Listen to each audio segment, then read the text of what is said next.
여러분, 오늘 본문의 내용에 갈릴리 가나에 아주 신나는 혼인잔치집이 열렸어요. 이 유대인의 잔치는 여러분, 그 동네에서 사람들이 모두 모여 일주일 동안 먹고 즐기고 큰 축제와도 같은 것 아니겠습니까? 그래서 잔치집에 찾아온 하객들은 당연히 그 기대를 하고 기쁨과 즐거움을 기대하며 아주 이렇게 정말로 영적으로 젓가락을 딱 준비하고 다 모여들었던 사람들 아니겠어요? 특히 유목민들에게 있어서는 그 잔치에는 고기가 빼놓을 수 없고요, 고기를 많이 먹기 위해서는 또 이렇게 고기를 많이 먹을 수 있도록 이 포도주가 이렇게 또 잘 준비가 되어져야 합니다. 그런데 이 잔치가 만약에 가스불이 노즐관이 막힌 것처럼 이렇게 낭패가 지금 오늘 본문에 보니까 터져버렸어요. 꼭 있어야 할 고기는 많은데 고기를 먹고 이제는 포도주가 마시려고 했던 포도주가 막 바닥이 난 것입니다. 이 수많은 하객들이 빈잔만 들고서 멍하니 서로 이렇게 바라봅니다. 얼마나 그 상황 기대하고 정말로 그 잔치날에 이런 일이 벌어졌으니까 얼마나 황당한 일이겠습니까?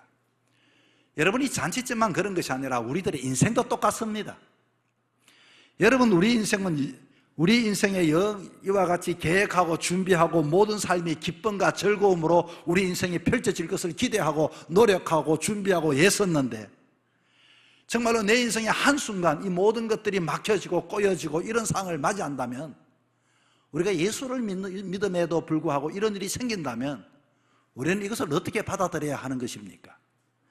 내 가정의 평안이 내 사업과 건강에 미치니 어느 날 가스불 꺼지는 것처럼 갑자기 바닥을 드러내고 이 가스불이 시들시들해진다면은 이 머피의 법칙 같은 이런 인생을 맞이할 때 우리가 어떻게 하면 우리들의 인생이 새롭게 이 모든 것들을 전환하여 기적의 삶, 은혜의 삶, 예수 믿고 예수 만나서 주님 주시는 축복을 누리는 삶을 살아갈 수 있을까 하는 것입니다.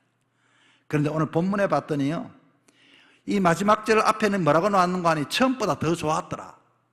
정말로 사람들은 잔치집에 포도주는 처음에는 좋은 것을 내고 마지막에는 나쁜 것을 내기 마련인데, 이 사람들이 이 잔치집에 오고서 이와 같이 낭패를 당했다 생각했는데 알고 봤더니 처음보다 더 좋았더라.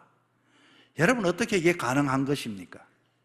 사실은 여러분, 오늘 본문에 봤더니 이 지역 이름이 가나라고 나와 있습니다. 가나라고 하는 뜻은 갈대밭이라는 뜻입니다. 갈대밭이라고 하는 이 뜻은 아무도 거들떠 보지도 않는 쓸모없는 그와 같은 그 지역이라는 것입니다. 거기에 모였던 사람들에게 여전히 맹물 같은 인생 아니겠습니까? 그런데 그 삶에 누가 오셨죠? 예수님이 그 삶 한복판에 계시고, 그리고 나서 이들은 우리에게 뭐 좋은 일이 있을까라고 생각했지만 예수님이 삶의 한복판에 계시면서 기적과 기쁨이 넘치는 축복의 땅으로 바뀌었다는 이야기가 오늘 본문의 내용의 이야기입니다. 여러분, 여러분의 인생은 어떤 인생입니까? 가나처럼 갈대밭같이 이와 같이 별 볼 일 없는 그런 인생, 저와 여러분의 인생이 아니었습니까? 그런데 우리는 누구를 만났습니까? 예수님을 만났습니다. 그런데 예수님을 여러분 어떻게 만나야 합니까? 제대로 예수님을 만나면 세상이 감당할 수 없는 축복의 인생으로 변화될 줄 믿으시기 바랍니다. 오늘 본문에 봤더니 모자라고 바닥난 이 잔치집에 마치 우리의 삶이 이랬다면 정말로 예수님을 통하여 어떻게 하면 처음보다도 더 나중에 좋아지는 기적같은 인생의 삶을 살아갈 수 있을까 하는 그 비밀과 그 비결을 본문은 우리에게 제시해 주고 있는 것입니다. 오늘 본문을 통하여 저와 여러분의 인생이 가나처럼 별 볼 일 없다 할지라도, 낭패를 맞이했다 할지라도, 머피의 법칙을 당했다 할지라도 도리어 예수님을 통하여 여러분의 인생이 기적처럼 처음보다 더 나은 인생이 되는 복을 누릴 수 있기를 주의 이름으로 축복합니다. 첫째는 우리들의 인생에 예수님을 주인으로 영접하는 신앙이 필요합니다. 오늘 3절에 봤더니 포도주가 모자란지라. 예수님의 어머니가 예수에게 이르되 저에게 포도주가 없다 하니, 여러분, 혼인잔치집의 비극을 오늘 본문에 봤더니 두 단계로 말해주고 있네요. 처음에는 포도주가 모자란다, 모자라는 첫 번째 단계. 그리고서 또 좀 봤더니 아예 포도주가 없다, 끝이 났다, 두 번째 단계까지 이뤘다는 것입니다. 마리아가 주님께, 예수님께 나아갔을 때의 표현을 보니까 끝내는 포도주가 없다. 여러분, 이것은 바로 우리 인간의 삶이고 저와 여러분의 인생의 모습입니다. 여러분, 세상을 살아가는 우리들의 인생의 모습, 누구든지 인생의 위기를 맞이하지 않는 사람은 어디 있겠습니까? 이런 인생의 위기 어느 날 갑자기 찾아오는 것 같지만은 이 두 단계를 꼭 거쳐서 바닥난 인생이 된다는 것을 보여줍니다. 여러분 생각해 보십시오. 여러분 처음 예수님을 믿었을 때 여러분의 그 마음속에 끌어올랐던 그 열정, 여러분 그런데 지금은 어떻습니까? 열정이 오늘 본문의 포도주가 모질한다는 것처럼 조금씩 식어가고, 여러분 처음 사랑하는 아내를 만나고 남편을 만나고 가족을 만났을 때에, 친구를 만났을 때 부부간의 대화가 기쁨이 처음 만났을 때만큼 여러분 여전히 뜨겁습니까? 아니면 조금씩 모질하다가 여러분 어떻게 되겠습니까? 바닥나지 않겠습니까? 예수를 믿었을 때도 여러분 얼마나 감사했습니까? 처음엔 생각만 해도 은혜가 되고 감사가 되고, 주님 주시는 그 평안 안에 날마다 성전에 들어서기만 해도 눈에 눈물이 흘렀던 인생들이 어느 날 교회를 한 번 오고 두 번 오고 자꾸 와도 보니까 조금씩 이제는 의무감으로 바닥난 인생의 신앙의 삶은 여러분 아닙니까? 수많은 사람들이 내 삶의 모질함을 느끼면서 여러분 그냥 산다 그 말입니다. 모질하면 어떻게 해야 됩니까? 채워 넣어야 되지 않겠습니까? 근데 그 결과가 지금 어떻습니까? 포도주가 모질한지라 끝내는 포도주가 없다. 결국 시간이 지나면서 모질하던 인생이 끝내는 아무것도 없는 nothing, empty, 비어져 있는 그런 인생을 맞이한다면 여러분 가나의 이 가정의 문제입니까? 여러분의 인생은 괜찮습니까? 여러분 한번 생각해 봅시다. 우리에게 주는 영적 도전이 뭡니까? 세상 포도주가 차고 넘칠 때는 하나님은 사람들은 찾지 않지요. 본문의 가나안 혼인잔치집은 일주일 동안 온 마을 사람들이 다 모여서 정말로 연회장이 따로 둘 만큼이나 우리가 너무나도 소중한 잔치이기 때문에 전문가를 불러서 이렇게 인간적으로 사람을 불러서 총괄하게 하고 계획하고 준비하고 관리하게 하고, 잔치는 결국 어떻게 됐습니까? 포도주가 모질한지라 여러분 낭패로 끝나버렸습니다. 이 대목에서 역설적인 영적 진리를 우리가 참 발견합니다. 우리 인간이 아무리 준비하고 아무리 애를 써도 결국은 인간에게는 성공이라는 것은 없다. 인간에게는 이와 같이 모든 것들이 마지막에는 empty, 바닥난 인생의 삶을 살아갈 수밖에 없다는 것을 보여줍니다. 그런데 여러분 의문이 하나 듭니다. 아니 그 잔치집에는 그래도 예수님이 계셨는데, 예수님이 계셨으면 그 문제의 즉시 해결되지 왜 안 했을까? 예수님이 있으면 그런 고갈의 문제가 없어야 되지 않을까? 여러분 예수님과 제자들이 분명 그 혼인잔치집에 지금 있습니다. 그런데 여러분 생각해 보십시오. 잔치집에 있긴 있었지만은 예수님은 그 집에 어떤 자격으로 있습니까? 잔치집의 주인이 아닙니다. 잔치의 주도권은 여전히 지금 사람이 지고 사람이 계획하고 사람이 판단하고 사람이 준비하고 사람이 연회장을 세워서 지금 이렇게 해갔는데, 인간의 삶이라는 것은 누구든지 아무리 애를 쓰고 노력해도 점점 모질하고 없어지고 모질하고 없어지다가 바닥나는 인생이 된다는 것을 보여주는 겁니다. 여러분 이것은 다시 한 번 더 우리에게 영적인 도전이 되지 않습니까? 예수님이 내 삶에 아무리 내가 예수님을 내 잔치에 내 인생에 초대하고 불렀지만은 이렇게 손님처럼 게스트처럼 두게 되면은 세상 포도주가 바닥나 겪는 낭패와 슬픔을 막을 수가 없다는 겁니다. 우리의 삶과 가정에도 예수님은 여러분 어떤 모습으로 계십니까? 여러분의 가정에 예수님이 주인입니까? 아니면은 게스트 손님이십니까? 주일에만 찾아오는 손님입니까? 오늘도 그 주님을 만나러 오셨습니까? 여러분 내 인생의 모든 문제를 해결하시는 참된 주인이 예수님이 되어야 이 문제가 원인부터도 해결이 되어지는 것인데, 우리는 그분을 점점 이렇게 끝나갈 인생의 주인으로 모셔야 되겠습니까? 여러분 요한복음 1장 12절에 보면 무슨 말씀이 나옵니까? 영접하는 자, 그 이름을 믿는 자에게는 하나님의 자녀가 되는 권세를 주셨다고 해요. 여러분 영접이 뭘까요? 영접은 누군가를 그냥 환영하고 박수하는 게 영접이 아닙니다. 내 인생에 예수님을 영접한다고 하는 것은 내 삶의 소유권과 내 삶의 주권을 그분에게 완전히 이전해 주는 것입니다. 그럼 그분을 내 인생의 절대적인 주인으로 모셔드린다는 뜻이 주님을 내가 영접합니다. 영접기도가 여러분 어떡합니까? 영접기도는 두 가지예요. 그분이 이와 같이 내가 이와 같이 구덩이에 빠졌지만 구원해 주신 분은 구원자임을 믿고 이제는 내가 그분을 나의 주인으로 앞장세워 섬기는 그런 삶을 살아가는 그 기도가 영접기도 아닙니까? 여러분, 이 말은요, 우리가 아무리 잔치집에 즐거운 일이 있었고 주님을 모셨다고 하다 할지라도 내 인생에 내 주님이 내 주인이 되어지지 않는다면 여전히 아무런 변화가 없고 여전히 내 계획과 내 생각과 내 방법과 내 준비는 이와 같은 바닥나는 인생의 삶을 살아갈 수밖에 없다는 것을 우리에게 보여주고 있는 것입니다.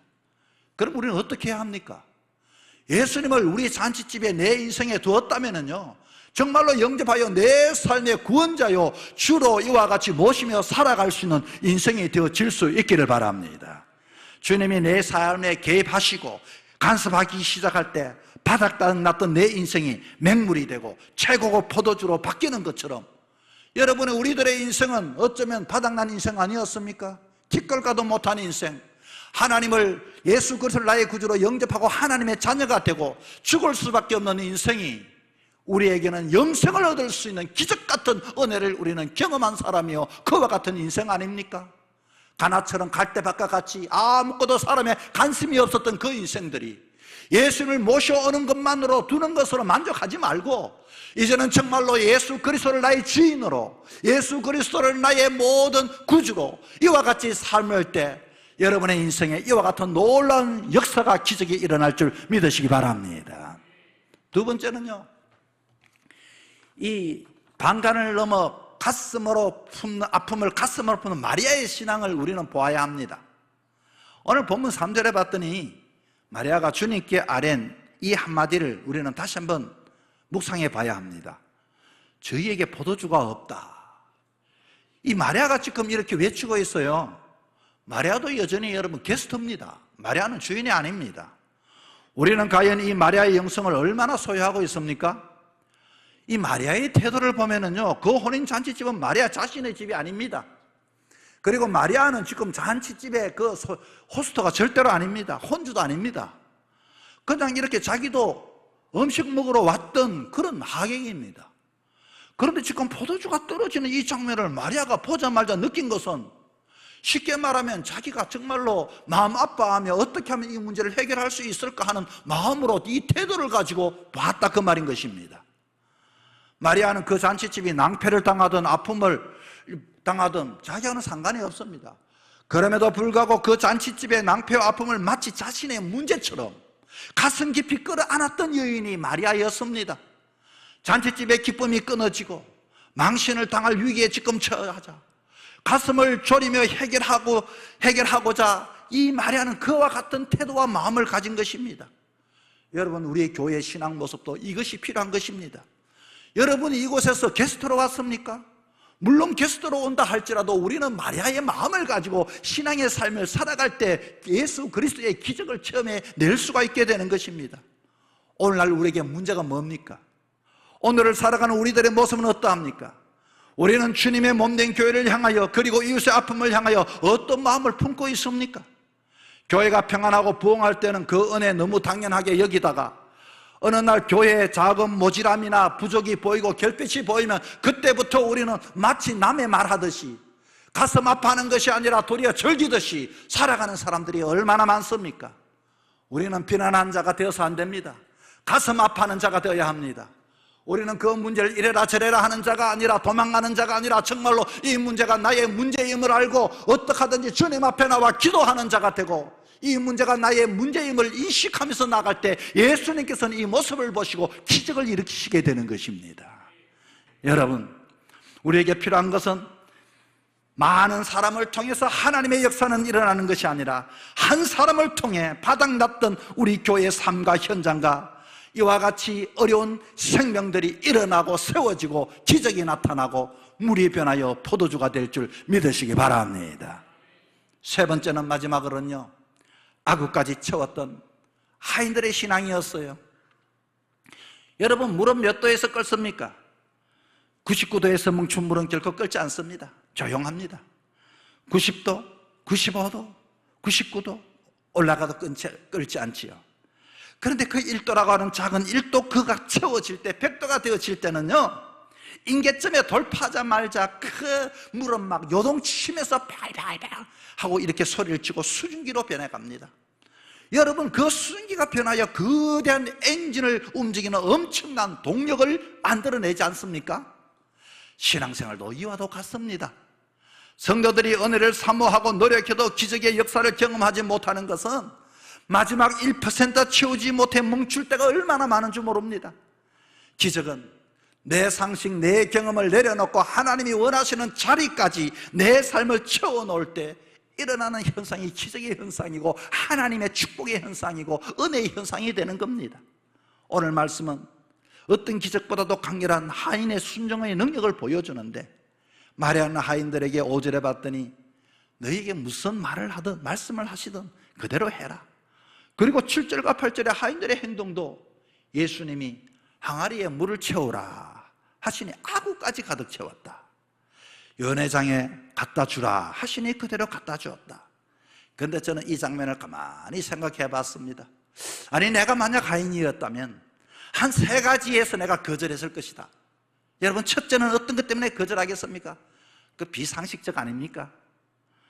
여러분, 유대인들이요, 정결 예식을 위해서 손님이 오면 발을 씻기고 손을 씻기는 세숫대야와도 같은 그 항아리, 세숫대야의 항아리를, 그 물을 채우는 그 항아리에 어떻게 마시는 포도주를 이와 같이 만든다고 그것에 물을 채우라고 말할 수 있습니까?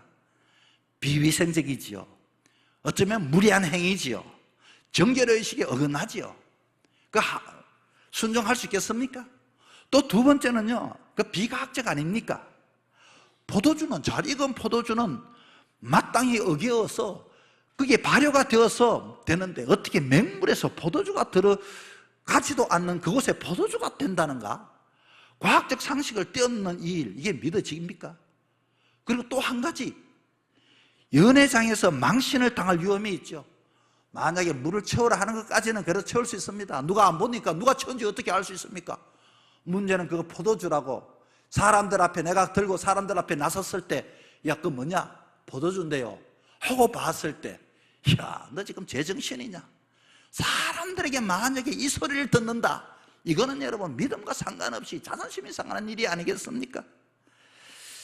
이런 핀잔을, 망신을 당하면 어쩌나, 이런 불안과 염려로 가득했을 것인데, 그럼에도 자신의 상식과 과학 경험을 다 내려놓고 지금 뭐라고 말합니까? 무슨 말씀을 하시든지 그대로 해라. 그런데 왜 하인들에게 물을 채우라 하셨을까? 저는 이렇게 묻고 싶습니다. 예수님은 능력의 기적의 사람, 하나님이신데 왜 이렇게 하인들에게 불안한 마음을 줘서 그렇게 행했을까? 아예 처음부터 주님께서는 야, 변해라, 기도하고 뭐 이렇게 하면은, 야, 봐라, 맞지? 너 이제 주기만 줘. 좀 그런 데 쓰임받고 그런 데 역할을 하면 될 텐데 왜 이 과정을 거쳐야 하는가? 여러분 궁금하지 않습니까? 7절 봅니다. 예수께서 저에게 이르되 항아리에 물을 채우라 하신즉 아구까지 채우니. 여러분, 우리가 믿는 하나님, 입으로는 잘 고백합니다. 우리가 믿는 하나님은 전지전능하신 하나님이십니다. 말씀으로 천지를 창조하신 하나님이십니다. 근데 여러분, 하나님이 천지를 창조하시고 티끌 같은 인생을, 예수를 믿기만 믿으면 하나님의 자녀가 되어서 죽을 수밖에 없는 인생이 영생을 얻는 이런 놀라운 복을 주신 그 하나님이 창세기를 봤더니 여러분 어떤 일이 있는 거 아니? 여러분, 하나님이 천지를 창조하신 장면이 나오는데 여러분 어떤 장면이 나오신지 아십니까? 하나님은 천지를 창조하셔도 절대적으로 혼자 창조하지 않습니다. 천지를 창조하실 때도 하나님은요 언제든지 인간의 손을 요구한다는 것입니다. 창세기 2장 5절 말씀이 어떤 내용이고 봤더니요, 이 내용은 이렇습니다. 하나님이 천지를 창조하시니라 하고서 땅의 상태를 이야기해 주는데 땅을 갈 사람도 없고, 지금 땅이 창조되었는데 아직 갈리지 않았다 그 말입니다. 사람이 필요한데 사람이 없다라 그 말입니다. 들에는 초목이 아직 없고 밭에는 채소가 나지 아니하였으므로 이것을 보고 천지를 창조하셨다고 했어요. 하나님의 천지의 창조에서는 거기에 한 번으로 끝나는 것이 아니라 그때도 그렇고 지금도 그렇고 하나님은 교회를 통하여 하나님의 사람의 손을 통하여서 지금도 천지의 이와 같이 천지를 창조하시는 그 사역은 진행해 가시는 그 천지의 창조라는 것을 우리는 보게 되는 것입니다. 천지의 창조의 모습을 보십시오. 덜에는 초목이 사람이 없기 때문에 갈 사람도 없고 덜에는 초목이 없다라고 했습니다. 덜에는 초목이 무성한 것은 사람의 손을 통하여서 그 덜의 초목이 무성하여 천지의 창조의 완성을 이루고, 그리고 밭에는 채소가 있어야 함에도 불구하고 채소가 없다는 것은 사람의 손을 통하여 채소를 가득 채워주실 그 천지 창조. 여러분, 무엇을 말합니까? 하나님의 천지 창조는 그때도 그랬고 지금도 마찬가지로 이와 같이 저와 여러분의 손을 통하여 여러분의 가정과 교회와 이 사회 속에서 이와 같이 저와 여러분을 통하여 천지의 창조를 지금도 진행시키고 사명을 주시고 역할을 맡겨주신다는 내용의 말씀인 것입니다. 여러분, 순종의 분량이 찰 때 맹물 같은 우리의 삶을 채고고 포도주로 바꾸는 것은 이 아구까지 그 안에 어떤 의심도 생각 없이 채워나갈 때 우리를 통하여서 순종하는 사람을 통하여 기적과 역사를 일으키는 것을 믿을 수 있기를 바랍니다. 여러분, 사무엘상 15장 22절의 말씀을 선포합니다. 순종이 제사보다 낫고 듣는 것이 염소의 기름보다 나으니 하나님은 우리에게 대단한 지식이나 세상적인 능력을 요구하지 아니하고 오늘도 하나님 말씀하실 때 순종하겠습니다, 고백하며 내 상식과 이성을 넘어 말씀 앞으로 내 걸음을 옮기는 순간 순종을 통하여 그때부터 기적과 이적과 역사가 일어날 줄 믿으시기 바랍니다. 여러분, 내 심정과 가정, 교회 삶의 현장 속에 기도의 항아리는 여러분 어떻습니까? 순종의 항아리 아구까지 채워져 있습니까? 가득 채워졌습니까? 내가 순종하여 물을 채우고 발걸음을 내딛는 그 순종의 현장 속에 맹물 같은 인생이, 내 인생이 세상이 감당할 수 없는 진짜 최고고 포도주로 바뀌는 역진의 기적이 시작될 줄 믿으시기 바랍니다. 우리가 살아가는 세상의 포도주는 유한기간이 있습니다.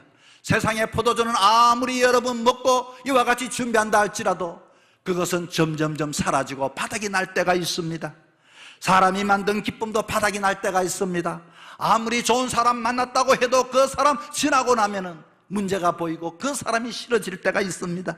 내 재물과 내 명예도 언젠가는 올라가고 얻어서 기쁘지만 그것이 바닥날 때가 있고 마지막에 엠프티, 아무것도 남지 않을 때가 있을 것입니다. 우리가 예수 그리스도를 이와 같이 게스트로 모시는 것이 아니라 이제는 신앙의 삶을 예수 그리스도를 나의 호스트로 모시며 주인으로 모시며 살아갈 수 있기를 바랍니다.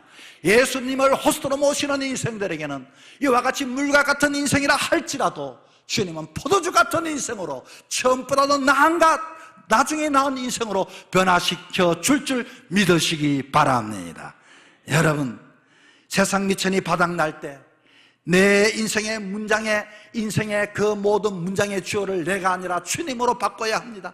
내가 했고, 내가 만들었고, 내가 계획했고, 내가 땀 흘렸고, 내가 높이 올라간 것은 떨어지고 점점점 이와 같이 사라지고 바닥나지만 내 인생의 문장에 주님이 나의 인생의 주어가 되어질 때 주님이 나를 붙잡아 주시고 주님이 항상 함께 하시고 하나님이 나를 높여주시고 하나님이 공급해 주시고 그 은혜가 저와 여러분에게 임할 수 있기를 바랍니다. 그런 인생은 처음보다 이와 같이 나중에 더 나은 인생이 되어지게 되는 것입니다. 저 자신의 모습을 가만히 생각해 보았습니다. 제 인생을 생각해 볼 때 저도 처음에는 너무나도 힘든 인생이었지만 예수를 믿고 목회자가 되어서 내 인생을 가만히 생각해 보면 예수님 때문에 가면 갈수록 처음보다도 나중에 더 나은 인생, 물과 같은 인생이 포도주 같은 인생, 진액 같은 인생이 됨을 보고 감사함을 느끼게 되었습니다. 여러분, 처음에 잘 되다가 이와 같이 마지막엔 못 되는 것이 아니라 처음보다도 나중에 더 잘 되어지기 위하여 예수님을 게스트가 아니라 호스트로 모셔서 여러분의 인생에도, 이 잔치집에도 모든 사람의 칭송을 받았던 것처럼 여러분의 인생에도 그와 같은 인정을 받고 칭송을 받고 복된 인생이 되어질 수 있기를 주의 이름으로 축복합니다.